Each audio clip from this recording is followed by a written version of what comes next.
familiarize them with the situation I was faced with here.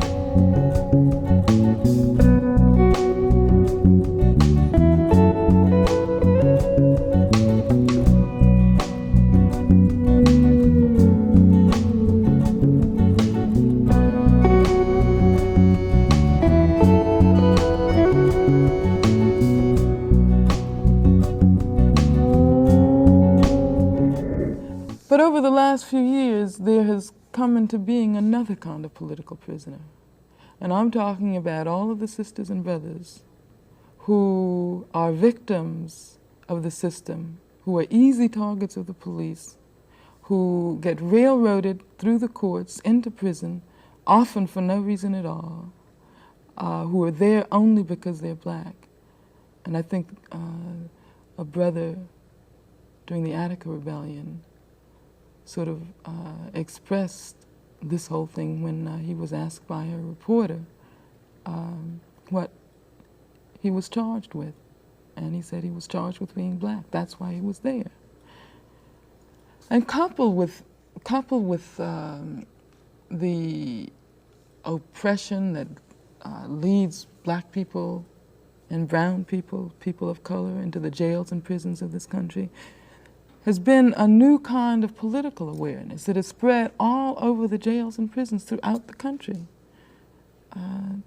When George Jackson, and Fleeta Drumgo, and John Clouchet, and Ruchell McGee, I could go on and on to name the sisters and brothers who have achieved a political awareness and a political commitment behind the walls. But you see, once they do this, then they are subjected to all of the terror that the prison system has to offer. Mm-hmm. And so they end up spending years. 100 state troopers stood by outside the prison.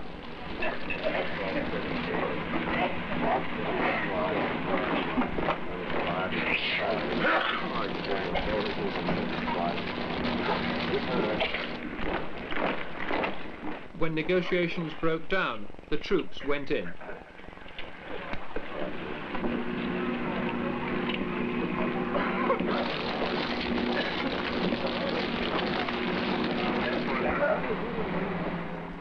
Overwhelmed by tear gas, helicopters and bullets, the rebels surrendered. 39 people died in the battle, 9 of them hostages, killed in the crossfire. Governor Rockefeller claimed that the whole incident was the work of professional revolutionaries.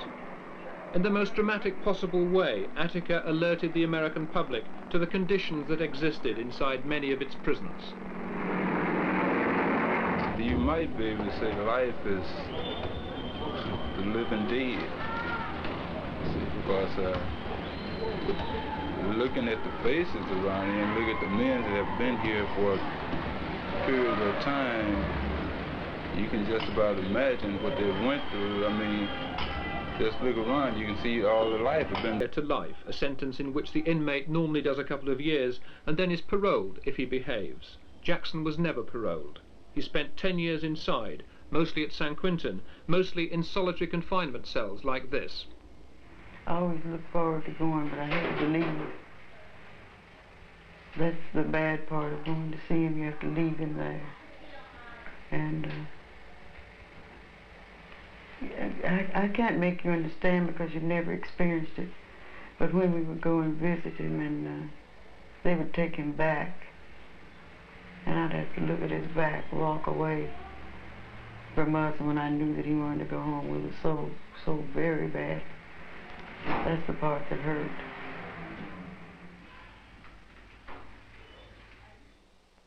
For 10 years, Jackson read and wrote constantly. Prison was his school.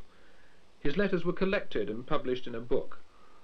For him, the oppression and humiliation, the frustration and the violence of the prison system were but a reflection of what it was like to be a black man outside in American society. Prison made George Jackson a revolutionary. Violence he saw as the only instrument of change. Overnight, his letters made him an idol of the left and a respected literary figure.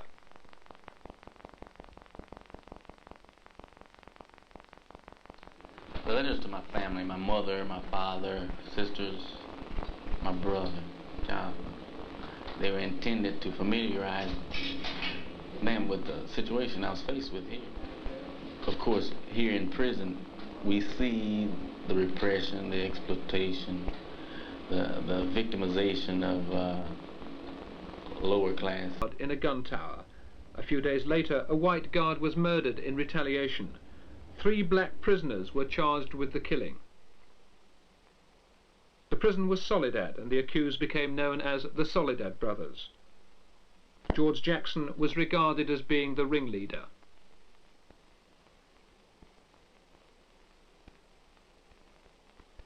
Was the incident for which you're charged now, was it a revolutionary act on your part? You're asking me to confess to something? As an Unless you wanted to. Did you kill a man? Look, one of the most important elements of guerrilla warfare is to maintain secrecy. I've killed nobody until, it's been proven. And they'll never be able to prove anything like that. Legal proceedings seemed to drag on endlessly, getting nowhere. In anger and frustration, George Jackson's 17-year-old brother Jonathan walked into the Marin County courthouse where 3 black prisoners from San Quentin were on trial. He threw them some guns and with their help took the judge, a district attorney and some of the jury hostage in an attempt to ransom his brother.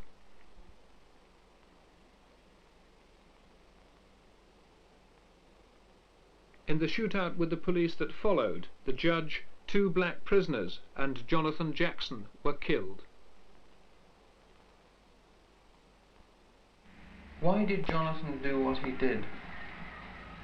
I think he did it for love. The love of his brother and also love of his country. I think he probably, I try not to analyze him because there's nobody knows what he was thinking except Jonathan. But I think he did it for love of his brother and his country. He was trying to wake the people in this country up to the fact that black people had nothing. You have nothing in this country. And he was trying to illustrate this to the people. That's what I think. Did Jonathan know that he would probably be killed in the attempt? I think he probably knew it. I'm pretty sure that he's intelligent, and I think that I would know that I would be killed if I tried something like that. The guns that Jonathan Jackson used were shown to belong to Angela Davis, a black Marxist university professor whose political views had already involved her in clashes with the California establishment. She'd become a leading figure in the campaign to free George Jackson, and, it was said, George's brother Jonathan had become her bodyguard. A nationwide manhunt followed, and Angela Davis was put on the FBI's 10 most wanted list. Several months later, with hair cut off and glasses changed, she was arrested in New York and sent back to California to stand trial.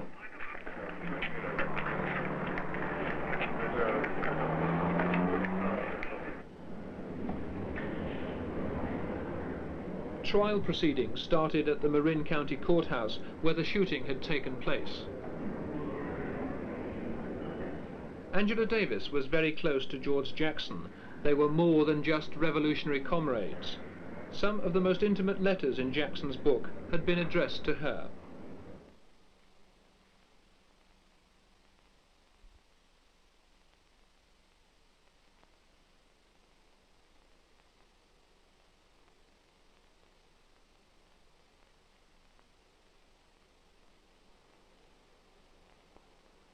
Authorities had stated. This week the pathologist finally published his report. Jackson, he said, was shot in the back. The bullet travelled upwards. Well, there's so many lessons, but I think it would be important to emphasize the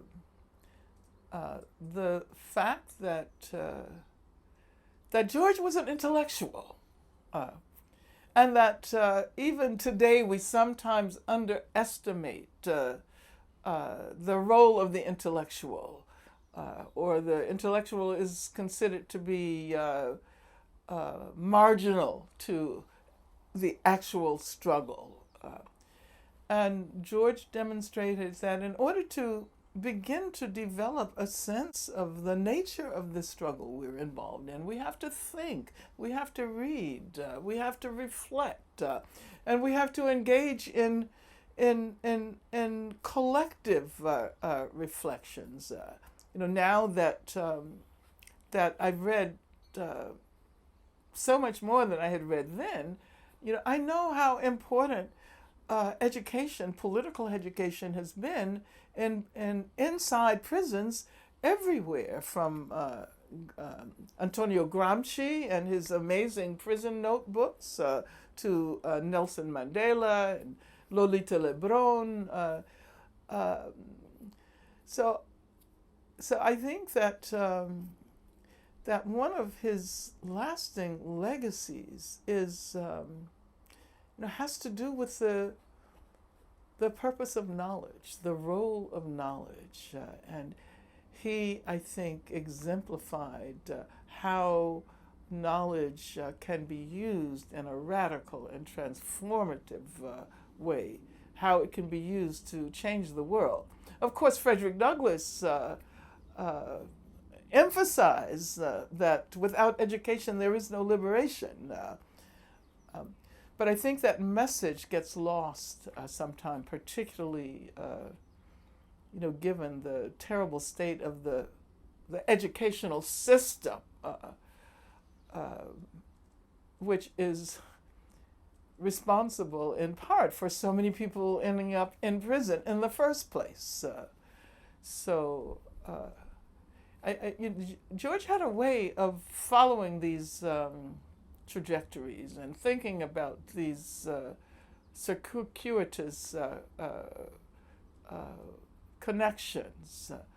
And I think that he really led the way toward a field of study that is now actually a part of a number of university campuses, critical prison studies, that is interdisciplinary,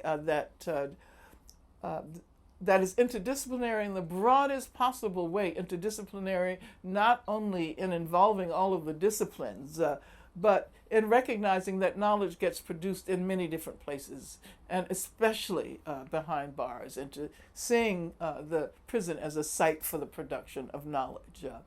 So when I look at the amazing studies that have been produced over the last, I would say, 10 to 15 years, I can trace that development directly to George's insistence on study and collective learning. Thank you for giving me the list of the books that were found in George's cell, and I really appreciated looking through the list, because almost every single text has a memory attached to it, and I was not surprised. But there was one really major surprise, and that was the presence of June Jordan's, an early collection of her poetry. And June is someone who became a very close friend of mine, and I love her work and the ways in which she used her talents as a poet to bring change into the world. June was I don't know, maybe one of the first major public figures to speak out in solidarity with Palestine. So I just want to say that when I saw June's book of poetry alongside Marx and Engels and Herb Attica and Maurice Cornforth and all of those, it really brought a smile to my face, because I think that we understand better now the role that art and poetry and music play in helping to produce the kind of radical movement that does hold possibilities for change. George was really an internationalist. And as I think back to that period 50 years ago, I realized that that there was a greater capacity to feel as if we were living in the world, not just in one country, but that the world was the place where we lived, and the world was the generator of our responsibilities.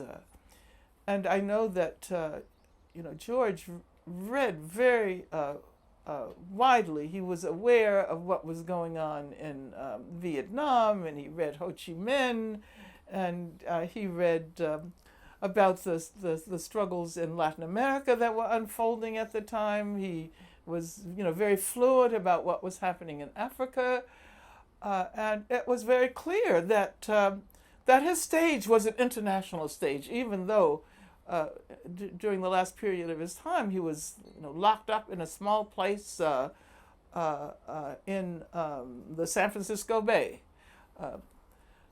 But he was living in the world. He was inhabiting the world. And I think that that kind of internationalism is really needed at this moment, considering the impact of neoliberalism and global capitalism and American exceptionalism, that even in this really spectacular moment of awareness about structural racism, there's the tendency to assume that it's only valid here in this country, and therefore not to think about the ways in which racism has become so institutionalized. Colonialism, slavery, the very basis of capitalism,